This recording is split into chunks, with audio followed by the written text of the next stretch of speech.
Joanne Woodward was born on February 27, 1930, in Thomasville, Georgia, where her earliest years were shaped by imagination, discipline, and a deep love for stories. Raised in a supportive household, she developed a fascination with movies and theater long before fame ever seemed possible. Film became her window into human emotion, and storytelling became her way of understanding the world. She carried that curiosity into her education, eventually studying drama at Louisiana State University, where her talent began to take form. Woodward was never interested in glamour alone. She was drawn to characters with depth, contradictions, and emotional truth. After college, she moved to New York City, determined to build a serious acting career. There, she immersed herself in stage work and live television, learning resilience in an industry that rewarded patience as much as talent. Those early years were defined by discipline and quiet ambition, laying the foundation for a career that would later redefine what it meant to be a serious actress in Hollywood. Craft, discipline, and a breakthrough performance.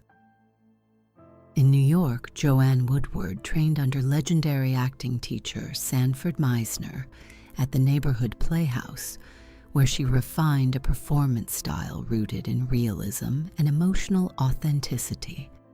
She learned to listen, to react truthfully, and to value subtlety over spectacle. These lessons became central to her work, particularly during the golden age of live television, where she gained attention for her natural presence and emotional intelligence. Her defining breakthrough came in 1957 with The Three Faces of Eve, a demanding role that required her to portray multiple personalities with precision and empathy. The performance was revolutionary, not because it was flashy, but because it was deeply human. Audiences saw fear, vulnerability, and strength coexist in a single character.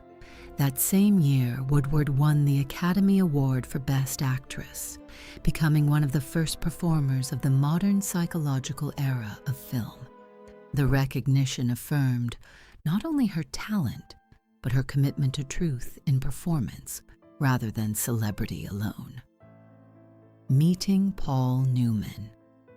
Before the spotlight, Joanne Woodward first crossed paths with Paul Newman in the early 1950s, long before either became a household name. They met through their agents and later worked as understudies in the Broadway production of Picnic.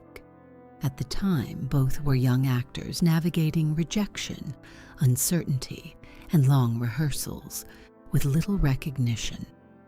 Their connection developed gradually, built on shared ambition and mutual respect rather than immediate romance. They understood the sacrifices the craft demanded and admired one another's dedication.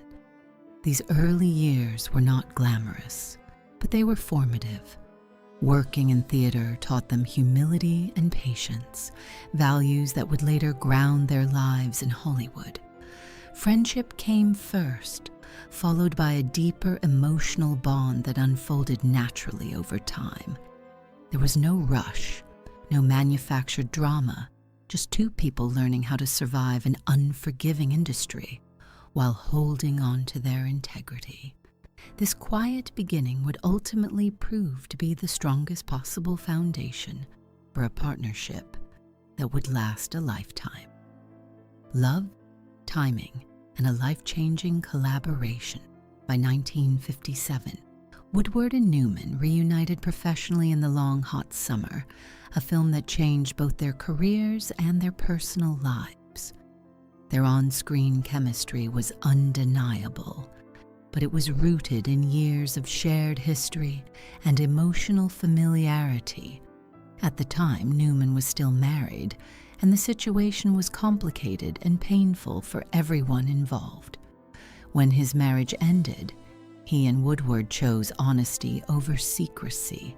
eventually committing to a future together. On January 29, 1958, they married in Las Vegas, beginning a partnership that would endure for 5 decades. That same year, Woodward won her Academy Award, marking a moment when professional triumph and personal happiness converged. Fame arrived quickly, but they never allowed it to define their relationship. Instead, they focused on building a life grounded in trust, humor, and shared values. Their love story was not perfect, but it was deliberate, thoughtful, and deeply human. A marriage built on humor and respect, Joanne Woodward and Paul Newman's marriage endured because it was rooted in friendship as much as romance. Woodward often reflected that attraction fades without companionship, and what lasts is laughter, kindness, and mutual understanding. Newman echoed this sentiment, describing their bond as a balance of passion, patience, respect, and determination. They approached marriage as an active commitment rather than a fairy tale. Humor became their anchor, helping them navigate fame, creative pressures, and personal loss. Newman's famous remark about fidelity was delivered with wit, but it reflected a deeper truth. Staying faithful was a choice, reinforced by genuine fulfillment at home. Their relationship allowed both to grow independently while remaining emotionally connected. They supported each other's careers without competition or resentment, understanding that success did not have to be shared to be celebrated. In an industry known for instability, their marriage stood as proof that longevity is built on effort, empathy, and the willingness to grow together through every stage of life. Motherhood, career, and shared purpose. Together, Woodward and Newman raised 3 daughters, Nell, Melissa, and Clea. Woodward balanced motherhood with a demanding career, often choosing roles carefully to remain present for her family. She believed that success meant little without emotional availability at home. Newman shared that belief, prioritizing family life despite the pressures of fame. Their household emphasized responsibility, humility, and compassion, rather than celebrity privilege.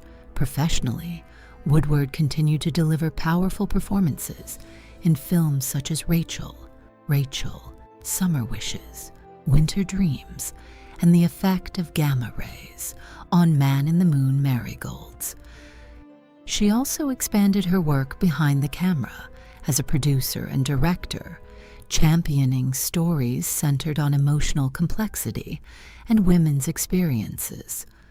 Together, she and Newman committed themselves to philanthropy, co-founding initiatives like the Hole in the Wall Gang Camp. Their shared purpose extended beyond film, reflecting a belief that success carries an obligation to give back and uplift others. Aging with grace and artistic integrity. As the years passed, Joanne Woodward stepped away from Hollywood's spotlight with dignity rather than regret. She never chased relevance or reinvention for its own sake. Instead, she invested her energy in theater, community, and mentorship, particularly through her work at the Westport Country Playhouse. There, she nurtured emerging talent and helped preserve the cultural value of live performance. Aging did not diminish her influence, it clarified it. Woodward became a symbol of artistic integrity, proving that longevity in the arts comes from honesty rather than spectacle. She chose silence over self-promotion and substance over nostalgia. While her public appearances grew rare, her legacy continued to resonate through her body of work and the lives she touched. She embodied a version of success that values purpose over attention and meaning over momentum.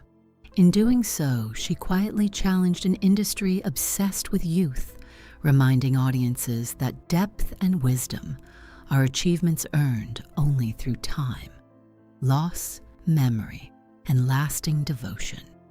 Paul Newman's death in 2008 marked the end of a remarkable partnership, but not the end of its influence.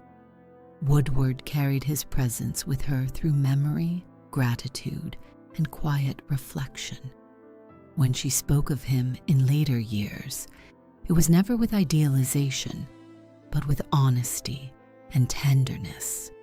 She acknowledged the challenges they faced, emphasizing that endurance does not require perfection. Their love was real because it allowed room for disagreement, growth, and forgiveness. What mattered most were the small moments, shared laughter, unspoken understanding, and the comfort of familiarity. Woodward described Newman as generous, principled, and endlessly humorous, someone whose moral compass guided both his work and his relationships. To love deeply and be loved in return for so long, she believed, was life's greatest gift. Even in absence, their bond remained intact, rooted not in memory alone, but in a lifetime of shared choices and mutual respect. A legacy beyond fame and romance. At 95, Joanne Woodward's reflections are not revelations, but affirmations of a life lived with intention. Her story with Paul Newman is not a myth, but a testament to what endures when two people choose honesty over illusion. Together, they built careers defined by substance, a family grounded in values, and a philanthropic legacy that continues to change lives. Woodward's voice, steady and reflective, reminds us that love is not sustained by spectacle, but by consistency and care. Their marriage was not immune to hardship, but it was resilient because it was built on equality and trust. In sharing her truth, Woodward offers more than nostalgia.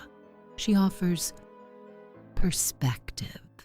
She shows that a meaningful life is measured not by accolades or headlines, but by relationships nurtured over time. Her legacy, like Newman's, transcends cinema, standing instead as a quiet lesson in devotion, dignity, and authenticity.